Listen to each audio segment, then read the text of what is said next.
오늘 본문의 말씀을 통해서 발 아래 짓밟힌 사단이라는 제목으로 여러분과 함께 말씀 나누기를 원합니다.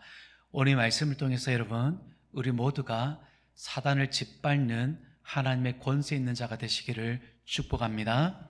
아멘. 로마서는 바울이 로마 교회를 향하여 보낸 편지입니다. 이 편지의 내용은 복음에 대한 교리와 실천을 체계적으로 설명한 서신입니다. 로마서 1장에서 11장은 복음에 대한 교리를 기록하고 있고 12장에서 15장은 복음에 기초한 삶의 실천을 기록하고 있습니다. 오늘 우리가 살펴보는 이 16장은 마지막 인사와 경고 그리고 축복으로 구성되어 있습니다. 오늘 본문의 이 16장은 돌연히 거짓 교사에 대한 경고와 함께 순종에 대한 칭찬들을 기록하고 있습니다. 오늘 본문에서 로마 교회를 향한 바울은 그들의 순종을 높이 평가하면서 동시에 그들이 영적 분별력을 갖추기를 강하게 권면하고 있습니다. 이는 그들의 순종이 단순한 복종에 그치지 않고 미혹에 흔들리지 않으며 선과 악을 분별할 수 있는 지혜로운 순종으로 나아가야 함을 바울은 강조하고 있습니다. 로마 교회가 순종을 이루긴 하였지만 때로는 이 거짓된 가르침 가운데 순종을 이루고 있었기 때문에 사도 바울은 그들 안에 있는 거짓된 가르침을 따르지 않기를 말씀하고 있습니다.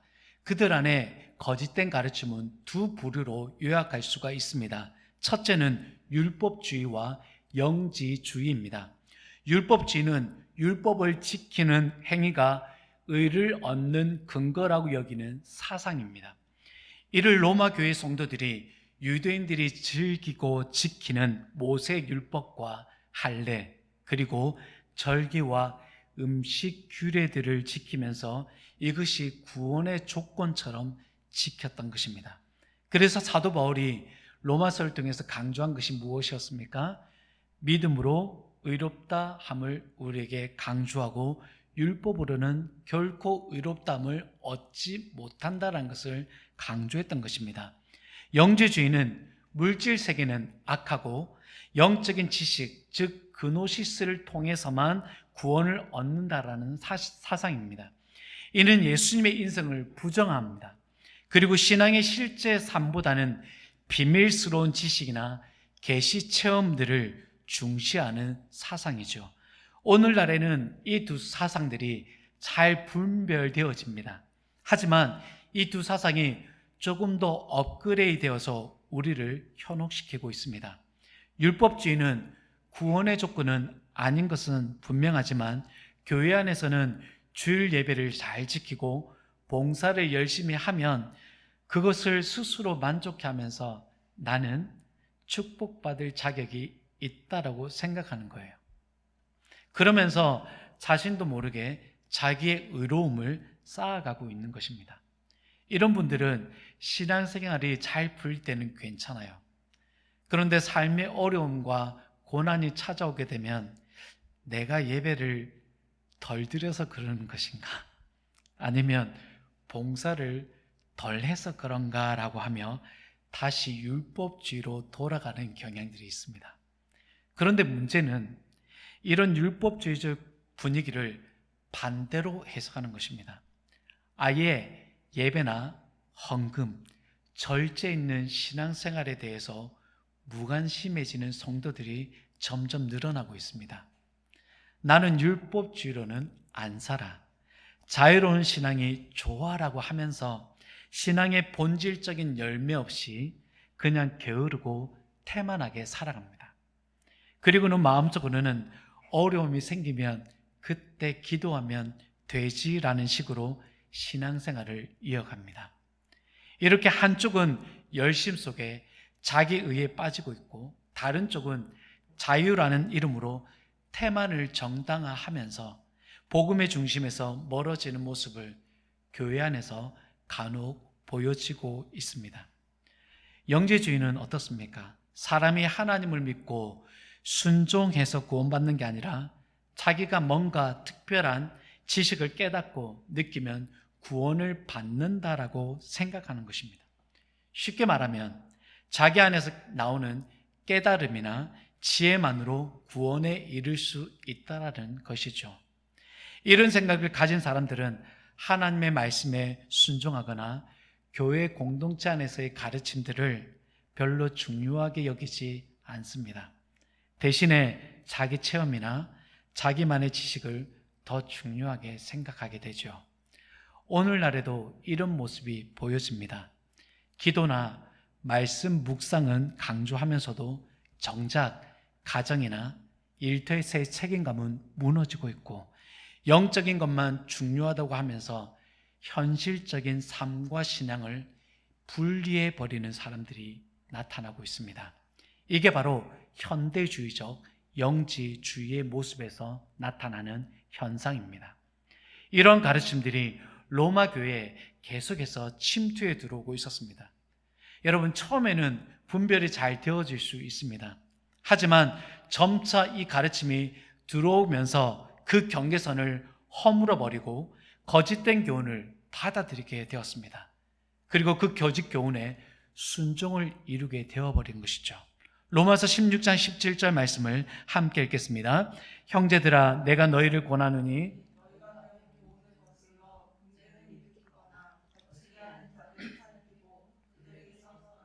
아멘. 거짓된 것은 교회 안에서 단호하게 끊어내어야 합니다. 그런데 어떤 사람들은 자신들이 처음 배운 가르침을 버려버리고 분별되지 않는 거짓된 가르침을 가지고 분쟁을 일으키기도 하고, 심지어는 다른 교우들에게 퍼뜨리면서 덫을 놓고 있었던 거예요. 그래서 바울은 아직 거짓된 가르침을 따르지 않고 있거나 분별력이 부족한 사람들에게 강력하게 권면하고 있습니다. 그들을 잘 살피어서 그들로부터 멀어지라고 말하고 있습니다. 그리고 피하고 떠나라는 것입니다. 이 말은 가까이 하지 말라는 것입니다. 로마 교회 안에서 활동하던 이 잘못된 사상들, 이런 것들을 통해 사단이 교회를 공격한 거예요. 그런데 이게 로마 교회만의 일이 아닙니다. 오늘날에도 사탄은 인간의 본성과 또한 사회적 혼란과 또한 가치관의 뒤틀림 등을 통해서 사람들을 혼란스럽게 만들고 죄를 짓게 하며 하나님을 멀어지게 만들고 있습니다. 사단이 이 얼마나 교모하게 역사하는지 우리가 살아가는 현장의 곳곳에서 여러분 발견되어지고 있습니다. 그래서 성경도 사단에 대해서 어떻게 표현하고 있습니까? 공중의 권세 잡은 자, 그리고 이 세상 임금, 그리고 이 세상 신이라고 부르며 하나님을 대적하고 성도들을 미혹한다라고 성경은 기록하고 있습니다. 사단의 권세가 얼마나 집요하고 강력한지 우리의 일상적인 삶 속에서 마주하는 수많은 유혹과 이 갈등, 혼란 속에서 드러나고 있습니다. 첫 번째로 여러분, 의심과 불신으로 서로를 공격하는 것입니다. 창세기 3장에 보면 들짐승 중에서 가장 간교한 뱀이 나타나죠. 근데 그 뱀이 누구에게 접근을 합니까? 하와에게 접근하여 그를 의심하게 만듭니다. 하나님이 참으로 너희에게 동산 모든 나무 열매를 먹지 말라 하시더냐라고 질문합니다. 이렇게 교묘하게 말을 던지는 것에 대해서 하와는 하나님의 말씀을 분명하게 기억하고 있었습니다. 그래서 그녀는 그 사단의 음성에 이렇게 대답하였습니다. 동산나무의 열매는 우리가 먹을 수 있지만 중앙에 있는 나무 열매는 먹지도 말고, 그리고 여러분 만지지도 말라. 그걸 먹으면 죽을까 하노라라고 했습니다. 여러분, 여기서 우리 한글 개역 번역에는 죽을까지만 여러 번역 성경에 보면 그걸 먹으면 죽을 거라고 하셨다라고 기록하고 있습니다. 여러분, 하와는 뱀의 말에 당장 넘어간 것은 아니었어요. 오히려 하나님의 명령을 더 조심스럽게 지켜야 한다는 마음으로 여러분 만지지도 말라는 표현까지 덧붙인 거예요. 이건 어떻게 보면 자기 스스로 불안한 상황 속에서 자신을 지키기 위한 과잉 조심이라고 할 수 있습니다. 우리가 심리학에서 말하는 방어 기조와 비슷한 것이죠. 그런데 재미있는 것은 사단은 그 부분을 공격하지 않았습니다. 사단이 공격한 것은 너희가 결코 죽지 않을 거야 라고 말한 부분을 공격하며 하나님의 말씀 자체를 여러분 정면으로 부정합니다. 사실 하와가 반드시 죽을 거다라고 단호하게 말했어도 사단은 하나님의 말씀 자체를 부인하기 위해서 분명하게 공격했을 것입니다. 왜냐하면 사단은 지금도 하나님을 향한 신뢰 자체를 무너뜨리는 존재이기 때문입니다. 결국에 하와는 뱀의 말에 흔들리게 됩니다. 그래, 아직 우리가 그 나무 열매를 먹어보진 않았잖아. 정말 죽을까?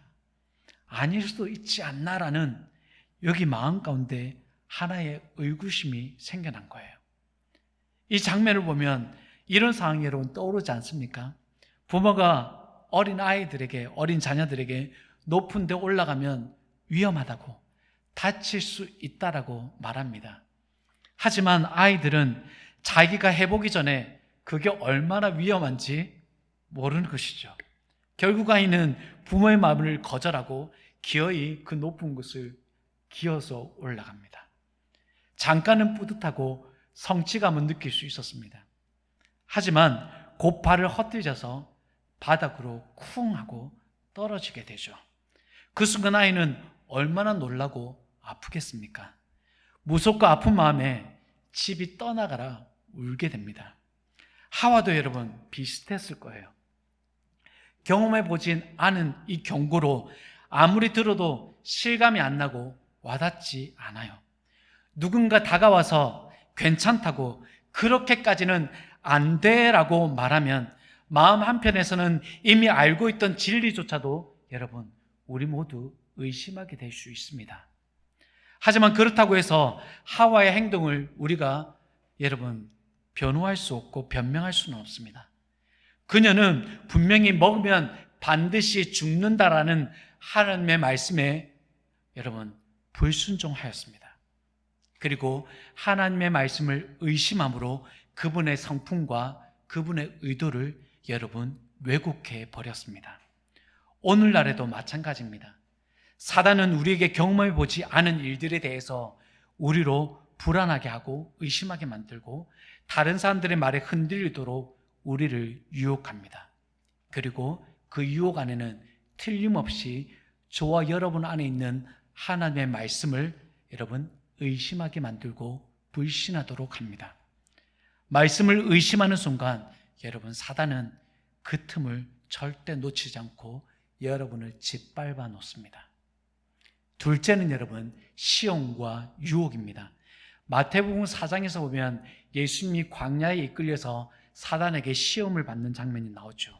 그런데 그 유혹을 보면 지금 우리가 겪는 유혹과 너무나도 닮아 있습니다. 첫 번째는 돌을 빵으로 만들라는 유혹이었죠. 이건 육체의 정욕을 말합니다. 다시 말해 우리 안에 있는 배고픔과 기본적인 욕구를 채우고 싶어하는 유혹입니다. 두 번째는 성전 꼭대기에서 뛰어내려라. 그러면 천사가 너를 보호해 줄 거다라는 거죠. 여러분 이것은 눈의 정욕을 의미하는 것이고 즉 보이기 위한 신앙, 보호받고 싶은 안정적 욕구를 자극하는 것입니다. 세 번째는 세상의 모든 권세와 영광을 주겠다. 이게 우리의 가장 큰 유혹이죠. 나한테 절만해봐라 하는 유혹입니다. 이건 바로 이생의 자랑입니다.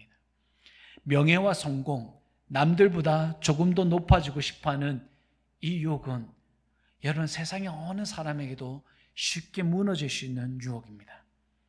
어쩌면 여러분이 이렇게 생각할지도 모르겠습니다. 목사님, 사단의 권세가 너무 강한 것은 아닙니까? 여러분이 생각하는 것이 맞습니다.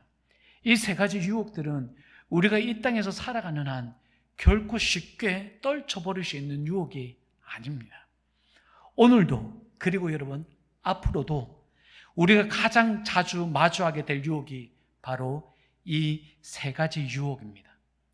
사단은 이걸 너무 잘 알고 있기 때문에 이것을 통해서 틈을 파고들며 우리를 시험하고 미혹하고 있습니다. 셋째는 두려움과 위험입니다. 베드로전서 5장 8절 말씀에 보면 이런 말씀이 나오죠. 마귀가 우는 사자같이 두루다니며 삼킬 자를 찾는다라고 말하고 있습니다. 여기서 우는 사자라는 표현은 우리가 지금 접하고 있는 개역 개정 성경에서만 나오는 표현입니다. 영어 성경에서는 이 표현을 포효하는 사자라고 번역되어 있습니다. 여러분, 사자가 왜 포효하는지 아십니까? 자기 영역 안에 누가 침범해 왔을 때이고, 자기 존재를 과시할 때이고, 그리고 사냥을 시작하기 전이나 직후에, 또한 끝낸 후에 크게 울부짖으면서 포효한다고 합니다. 그런데 성경은 이 포효하는 사자를 마귀에 빗대어서 설명하고 있습니다. 무서운 것은 이 마귀가 그냥 있는 게 아니에요. 뭔가를 찾으려고 두루 다닌다는 것입니다. 그게 뭘까요? 바로 삼킬 자, 다시 말해서 넘어질 틈을 보이는 사람들, 때로는 방심해 보이는 사람들, 믿음이 흔들리는 사람들을 사단이 노리고 있다는 것입니다. 사단은 여러분 그냥 조용히 있는 존재가 아닙니다. 계속 돌아다니면서 기회를 엿보고 있는 거예요. 우리를 겁주고 유혹하고 혼란스럽게 만들려고 어떻게든 여리저리 움직여서 여러분을 집어삼키려고 합니다. 오늘 본문의 말씀을 예를 든다면 여러분을 짓밟으려고 한다는 것입니다. 여러분, 우리가 두려워할 만한 상황도 많이 있지 않습니까? 자녀들의 문제에 대해서 우리가 두려워하고, 심지어 직장의 문제에 대해서 두려워하며, 또한 앞으로 우리가 나이가 들어서 어떻게 삶을 살아야 되는 노후에 대한 문제도 있습니다. 때로는 뜻하지 않게 찾아오는 병고의 문제로 인해서 우리는 크게 두려워합니다. 사단은 이것을 우리를 너무나 잘 알고 있는 약점인 것을 알고 있기에 이 부분을 우리를 굉장히 많이 흔듭니다. 여러분, 이것이 여러분 사자의 포유로 들리게 된다면 우리의 마음이 얼마나 두렵겠습니까? 그래서 사도 베드로는 근신하라, 껴있으라고 말하고 있는 것입니다. 신중하지 않고 냉정하지 않게 우리의 삶을 살아가게 되면 우리는 그 상황 속에서 사단에 집어삼킬 만한 먹이밖에 되지 않는다라고 말하고 있는 것입니다. 여러분, 우리가 지난주 주일날 다나암 요양병원에 다녀왔습니다. 그렇죠? 거기서 제가 만난 한 성도님이 계셨습니다. 49세의 여자 성도님이셨는데 이분은 교사였습니다. 그런데 이분 안에 자궁경부암이 재발이 되어서 병원에 입원하였어요. 그리고 이 자궁경부암만 재발이 된 게 아니라 이 대장 쪽에 암세포가 발견이 되었다는 거예요. 여러분, 이분 마음 가운데는 굉장히 큰 두려움이 사로잡혀 있었습니다. 왜냐하면 이분이 교사를 하면서 단순하게 교사를 통해서 먹고 사는 사람이 아니었어요. 한 아이를 만나면서 이런 복음 전도하는 삶을 살았고, 이 복음 전도의 사역이 더욱더 확장되어서 어떤 일까지 학교에서 있었냐면 학교 선생님들께까지 확대되어서 이 복음 전도 사역이 이런 활성화되었습니다. 그 한 사람을 통해서요. 그런데 여러분, 이분에게 나타난 여러분 어려움은 무엇입니까? 세상 사람들이 또한 어떤 사람들도 마주하기 싫은 암이라는 질병에 노출되어져 버렸습니다. 이게 무슨 일인가? 여러분, 처음에 병이 재발돼서는 치유를 얻어서 다시 본 직장으로 들어가게 되었어요. 그런데 재발이 되고 난 뒤에는 이분이 더 이상 교사를 할 수 없어서 교사의 직을 내려온 상태에서 요양병원에서 저를 만난 것입니다. 그리고 그분 안에 하나님의 그 열정도 있는데 하나님께서 왜 이런 일을 나에게 허락하셨냐라는 의구심도 함께 있었습니다. 그리고 그분에게 저는 이렇게 선포했습니다. 성도님께서 가장 열정적으로 했던 복음사역을 하나님께서는 다르게 또 다른 문을 열고 계시는 것 같습니다. 틀림없이 성도님을 사용하실 거예요. 그리고 이 시간 함께 기도했으면 좋겠습니다라고 하고 함께 기도하며 하나님의 말씀을 선포했습니다. 그리고 이분의 외로 진료하는 날이 이번 주간에 수요일에 있었다는 것을 저에게 또 알려주시면서 제가 전화번호를 교환하면서 그분의 상태를 듣고 싶어 했습니다. 그리고 그분의 외래 진료가 끝난 후에 제가 어제 토요일 날 문자로 연락을 드렸습니다. 외래 진료 결과가 어떻게 나왔습니까? 그때 이분이 저한테 이렇게 문자로 답신해 왔습니다. 제가 그 문자 내용을 있는 그대로 읽어드리겠습니다. 목사님, 진짜 예상치 못한 일이 있었어요. 대장암이 아니래요. 예결이 잘못 나온 거고 대장암 세포는 없다고 나왔대요. 내시경으로 확인된 대로 자궁암, 경부암은 재발인 것은 사실이고 보조항암 6회 치료하기로 했어요. 3주 간격이라 5개월 정도 걸리지만 암은 다 제거되었고 끝이 있는 치료이니 감사해요. 기도해 주셔서 평안하고 담대한 마음으로 다녀올 수 있었어요. 감당할 만큼의 시험만 주시는 하나님께 감사해요. 사랑하는 여러분, 때론 우리에게 다가오는 위험과 두려움이 사단이 우리를 집어삼킬 것 같지만 하나님의 능력과 권세는 사단이 우리를 삼키지 않고 오히려 우리가 사단을 짓밟을 수 있다고 말하는 것과 같습니다. 더 많이 다루어야 될 내용도 많지만 마지막 네 번째는 분열과 불화입니다. 여러분, 분열과 불화의 대명사 고린도 교회가 기억나시죠? 이 고린도 교회 안에는 여러분 문제들이 크게 두 가지로 볼 수가 있습니다. 첫 번째는 파당의 형성이었고 또 하나는 세속적인 가치관이 교회 안으로 들어온 문제였습니다. 먼저 파당 형성부터 살펴보겠습니다. 고린도 교회 성도들 중에서는 네 가지 파가 나눠졌습니다. 첫 번째는 나는 바울파야, 그리고 나는 아볼로파야, 나는 게바, 베드로를 따르는 사람이야. 또 어떤 사람은 나는 그리스도파라고 주장하는 사람들이 생겨나고 있습니다. 여러분, 한 교회 안에 네 가지 분파가 생겼다는 것은 여러분 얼마나 많은 혼란을 일으켰는지를 우리에게 알려주고 있는 것입니다. 듣기에는 여러분 신앙적인 표현인 것 같죠. 하지만 실제로는 자기 기존에 맞는 사람을 따르면서 그리스도에게서 멀어지고 있는 것입니다. 사실 우리도 그렇지 않습니까? 우리 교회가 최고야 라는 것은 교회에 대한 애정으로 들릴 수 있습니다. 그런데 어느 순간부터는 이 자랑이 또 다른 교회를 깎아내리거나 분열을 조장하는 마음이 될 수 있습니다. 이것도 오늘날의 파당 형성으로 지금 우리 삶 가운데 너무나 편만하게 펼쳐지고 있습니다. 두 번째는 세속적인 가치관이 교회 안에 들어온 문제입니다.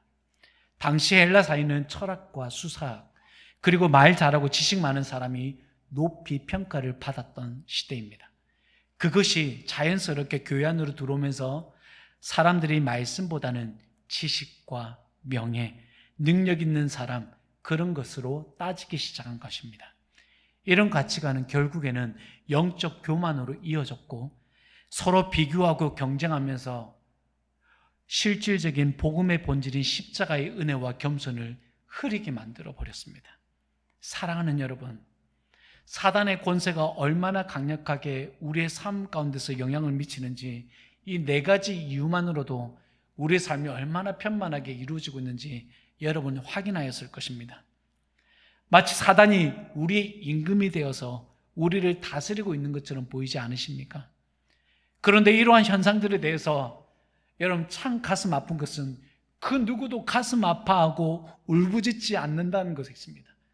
오히려 그 권세에 눌려 있으면서 그 권세를 내가 되찾아오려고 하기보다 오히려 그 눌려있는 권세 가운데서 여러분 참 놀랍게도 기뻐하고 있다는 것입니다. 로마서 16장 18절 말씀을 한 목소리로 읽겠습니다. 이 같은 자들은